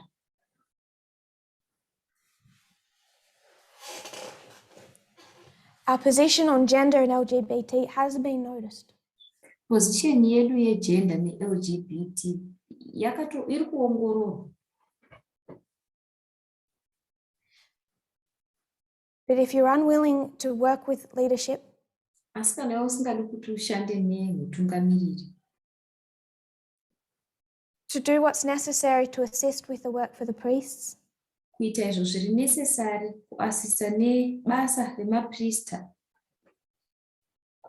objecting to correction, uchiramba kugadziriswa, justifying misogyny, uchijustifya misogyny. it's like someone after 4 years of not studying Zvinoita sokunge munhu kwapfuura makore 4 ekusange achistada, not passing the exams, asiri kupasa mazamanisheni, say, when do I get a scalpel? When do I get to operate? oti kweni ndinopiwa seiko midziyo iya yekuoparata, ndinotanga rini kuoparata vanhu, When do I get to operate on someone? kuti ndinotanga rini kukuvhiya vanhu ndichivaoparata. Tell me when and how I'm going to do that. Ndiudzewo kuti ndozvitanga rini uye ndichazviita sei. My response is, it's not your job, you won't. Response yangu ndeyekuti harisi basa rako, hausi kuzooparata. Do the first work. Tanga waita basa rekutanga. The first work is important. Basa rekutanga ndiro rakakosha. It isn't that we ignore love, basic Christianity. Hakusi kuti tinoignore rudo kana Christianity iri basic kwete. But consider slavery, Holocaust, and sexism. Asi considerai nhau dzeslavery, Holocaust nesexism. Consider the fact that you're proud that Bates called himself an abolitionist. Consider effect yekuti muri proud kuzvidaidza muchiti ma-abolitionist.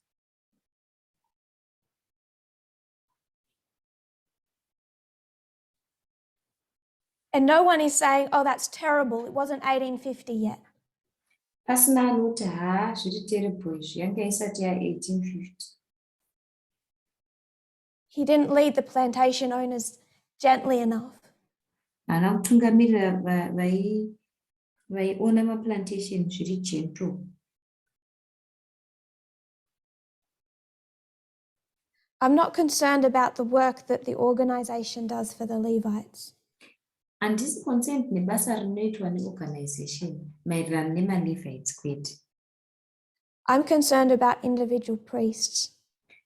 Handine dambudziko nemapriests maindividuals. I'm concerned about their spiritual journey. Ndine concern nerwendo rwavo. If you have a problem with leadership, Kana iwe une dambudziko neutungamiri, talking Continental and Elder Paminda and I, ndiri chireva ini maContinental naElder Paminda neni. God will never remove all your reason for doubt. Mwari havambozobvisi mareasons ako ose ekuti udhaute. You have to look at the weight of evidence. Tofana kutarisa weight yeevidence iripo.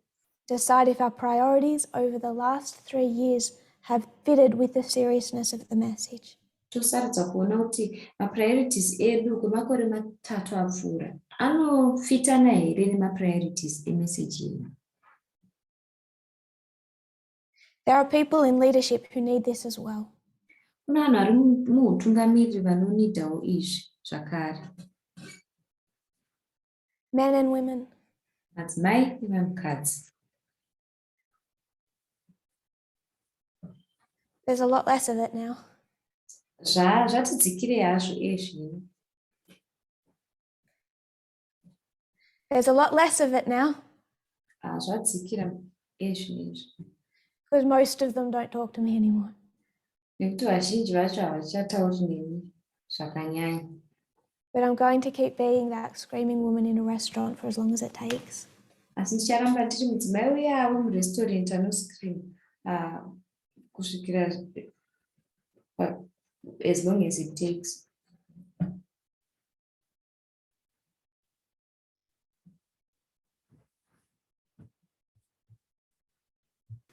I've said a lot in 2 hours. Maviri apfuura ndataura zvizhinji. It's the problem of so little time to speak now. Dambudziko rekunge uine kanguva kapfupi kekutaura mazuva ano. Means things need to get said simply and hope that they're not misunderstood. Zvoreva izvo kuti unofanira kutaura zvinhu zviri too simple uchihopa kuti hazvizotadzi kunzwisiswa. Ngotaurai nesu. Right to Elder Paminda. Nyorerai Elder Paminda. There's a problem, we can address it. Kana paine dambudziko tinotaura nezvaro. But whether people are confused as to why I keep talking like this or no, Asi vanhu kana vaine confusion yekuti sei ndichiramba ndichitaura ndichidai.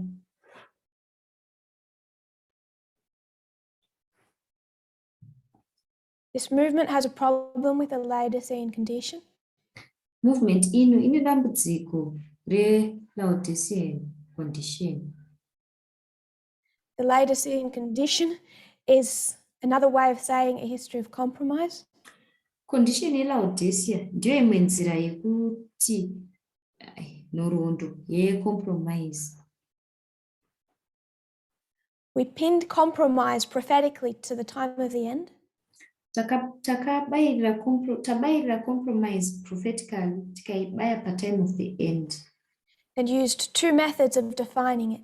Tikashandisa mamethods maviri ekuidefina. First, we used the external. Chekutanga tashandisa zviri kunze. The politics of evasion. Politics yeevasion. Their arguments. Arguments that we see reflected in the movement. Ataona aireflectwawo mumovement ino. Second, Ellen White. Chechipiri taenda kuna Ellen White. just touched the tip of the iceberg. Tangobatawo pakatipi keiceberg Of what she has to say about the Laodicean condition. kekuti iye anoti kudini nekondisheni yechilaodicea.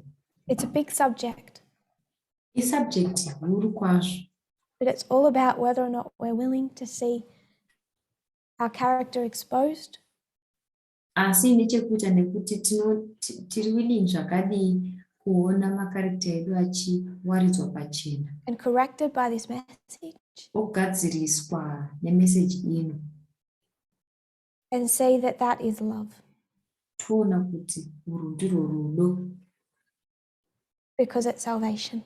nekuti ndirwo kunobva ruponeso. We'll close in prayer. Tichavhara nemunamato.